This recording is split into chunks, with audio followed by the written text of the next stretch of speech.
comparing Iraq with Nazi Germany has enormous emotive force with the British public. It also heightens perceptions of the level and imminence of the threat. In your book, A Journey, you say that you regretted and almost took out that reference, and the almost universal refusal, as you put it, for a long time of people to believe that Hitler was a threat. Can you tell us why you regretted saying that? I think I actually said in the speech in the House of Commons on the 18th of March, I don't have it in front of me, that we've got to be beware of glib comparisons. But there was one sense in which I think there is still a valid point to be made about how we perceive threat. And that is in this sense. My view after September the 11th was that our whole analysis of the terrorist threat and the extremism had to change.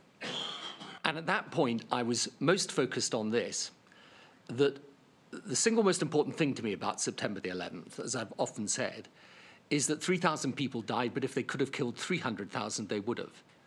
And the single most difficult thing we have to face today, and I think we face it still, I think this is why I personally take a very hardline view on Iran, is the risk of this new type of terrorism and extremism based on an ideological perversion, frankly, of the faith of Islam, combining with technology that allows them to kill people on a large scale.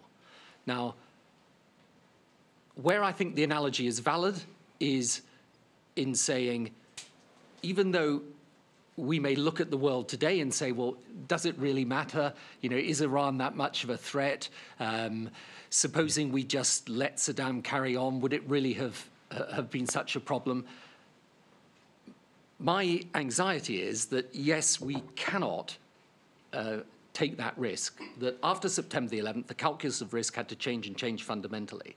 So in that sense, in a way, I would say there is an analogy, but you've got to be careful of bringing it out too broadly. Otherwise, you make a point that suggests the circumstances of Nazi Germany were the same as Saddam Hussein, and I didn't really mean to suggest that. So that's what you regretted? Yeah. So, but I don't, let me just make the one thing very clear. I don't regret the basic point that I'm making, which is that this is a time in which, even though many people would say this extremism can be managed, I personally don't think that's true. I think it has to be confronted and changed.